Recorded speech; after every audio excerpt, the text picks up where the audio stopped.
Welcome, everybody. This is Jared Roboski here with CMG Financial. We're going to discuss today why now is the time to buy. So let's jump right in. Today, we're going to discuss a few subjects: inverted yield curve, inventory, demographics, forced demand, the fundamentals of home ownership have not changed, and why this winter is a buyer's window of opportunity. So let's jump right in here. First, we're looking at this chart of a 30-year fixed mortgage rate. So what we're showing here is the constant decline over the last 40 years in interest rates. And what we've seen recently was the first breakout of that downtrend in 40 years. And they rose rates sharply. And that is one of the main reasons why we're seeing this slowdown and why most people think we are headed for a recession.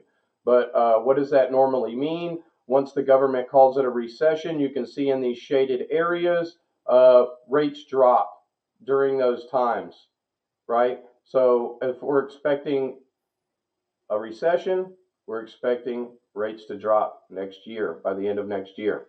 And we'll get into why that's important soon. So what we're going to show here is mortgage originations in the billions. And why this is important is follow this gray line. This is a combination of refinances and purchase business. Okay? And what this shows us is that over 2023, 24, and 25, we're still going to be doing better than we were in 2019. Okay? Especially when you focus on the blue bars, which is strictly purchase business. Okay? So business is going to continue to stay strong and get better over the next few years. Now, here's an article from Markets Insider saying that mortgage rates are going to fall to 5.4%. And this will most likely happen next year. We're going to get into why you don't want to wait until then to buy. It's best to buy now and then refinance then. And it's just a short time that you will have a high interest rate. And then there's a bunch of options with buy downs and things like that as well, to where you can still have a comfortable monthly payment over the next year. But if you wait, the competition will come back. So here's the federal funds rate, target rate from 1955 to present. And what this is showing us is that every time we hit this recession, what happens? They drop rates. Again, the federal funds rate is going to drop. So they will drop it sometime, probably around this time next year, they'll start dropping it.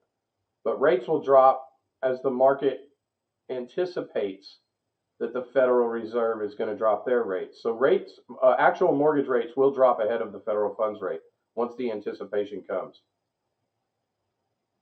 So what this is a spread of the 10-year Treasury versus the 30-year fixed rate mortgage. And what we're seeing is a sharp divergence here. Okay? And then this chart on the right is showing something similar. This is showing an inverted yield curve. And what that means, an inverted yield curve, is when the 2-year Treasury yield is above the 10-year Treasury yield. And this generally signals a recession and eventually a drop in the Fed funds rate. So there's another indicator we have that Fed funds will drop most likely sometime next year. They're not done hiking yet. They probably have 2 more.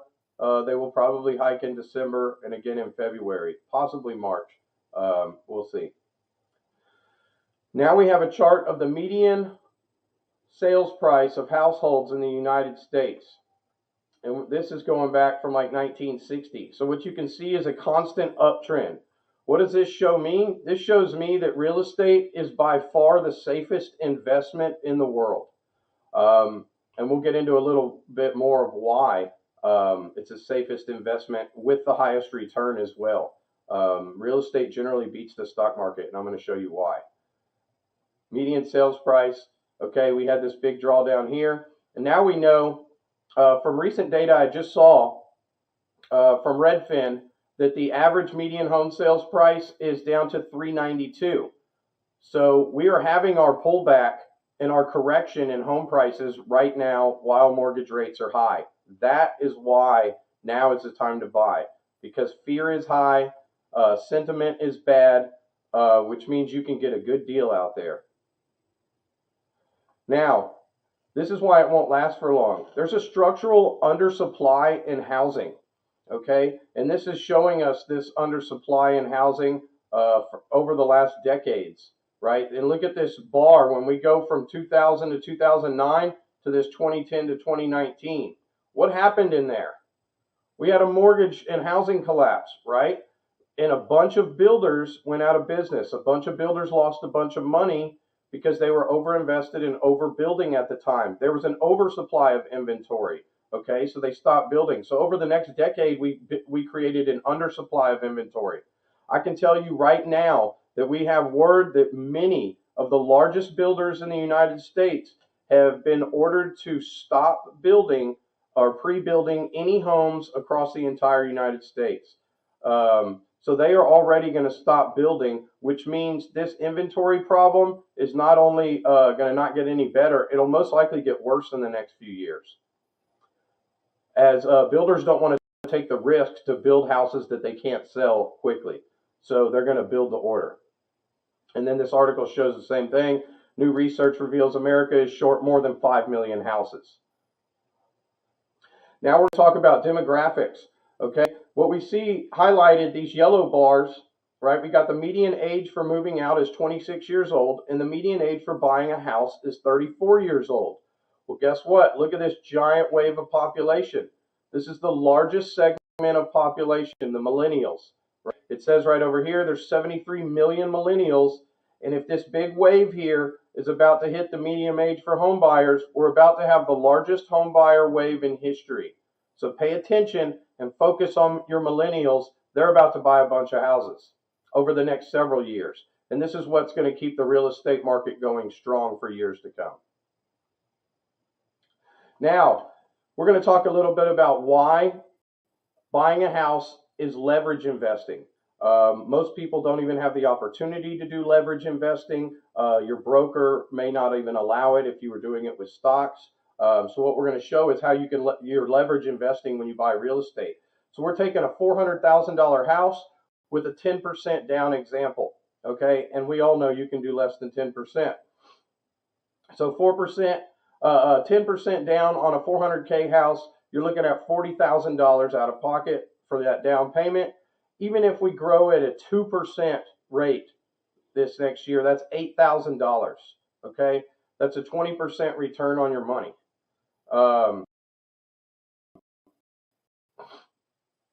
And you're not going to get a 20% return in the stock market this year. I can promise you that.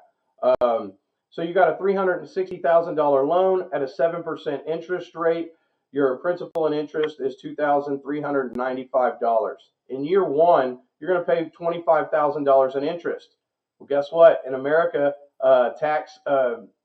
mortgage interest is tax deductible. So you're going to be able to write off $7,525, assuming a 30% tax bracket. What does that do?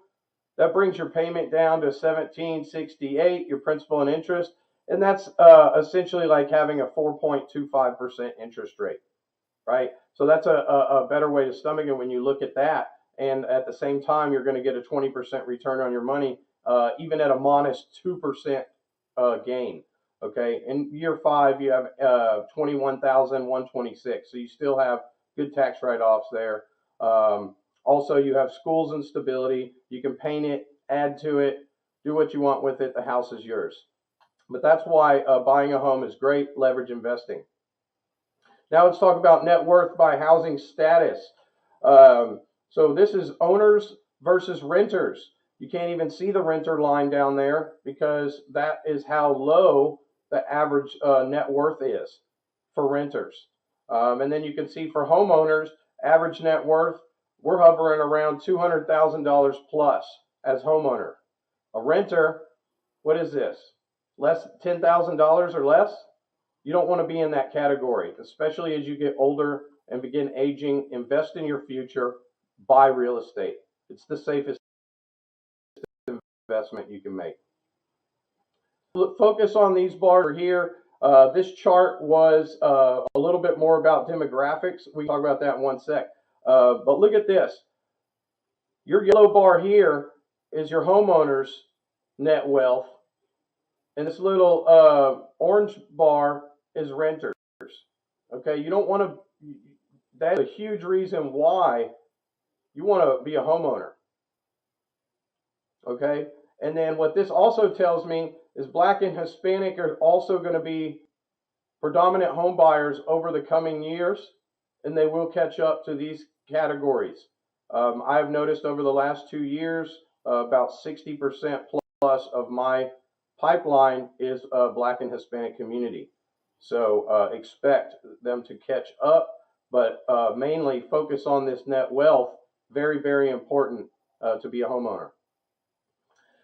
Now, this is an MBA mortgage finance forecast. This might not mean a lot to a lot of people, but you can download this chart, take a picture of it, study it. I will also put this material up for download later. But main thing I like to see here is that the Mortgage Bankers Association is not expecting any sort of housing crash, no significant slowdown, right? Median home price, right? We're expecting a small drop for 2023. We're already experiencing that now. And then look at that, 2024, right back up. Median home price expected to be higher than 2022 even, and 2021. Interest rates also expected to spike 2022. We're seeing that now, and then fall off after that. 5.4 at the end of 2023, 4.5 the next year, 4.5 the year following.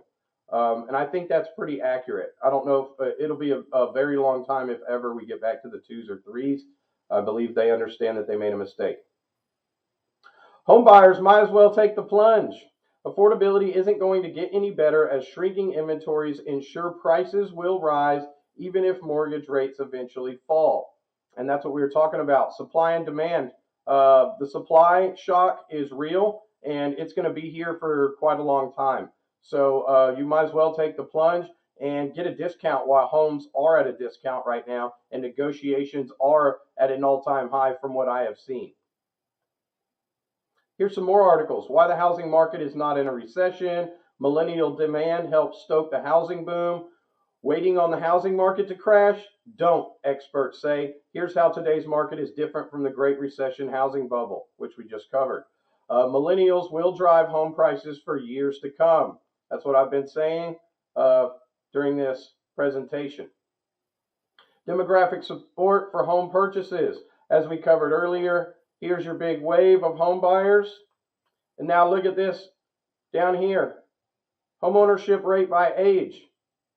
Okay, so under 35, less than 40% of them own houses. What's going to happen? Look at all these numbers trending up here. This gap will close. And you want to be a part of that. So make sure you are taking care of your millennials and marketing to them and educating them on why home ownership is so important for their future. So you are the difference. The market's going to slow, but it'll still remain above the previous decade. Rates are going to drop next year. Demographics and supply not changed. This winter may be a unique opportunity for home buyers. And this market will right size, meaning there will be less mortgage lenders and less real estate agents over these coming months.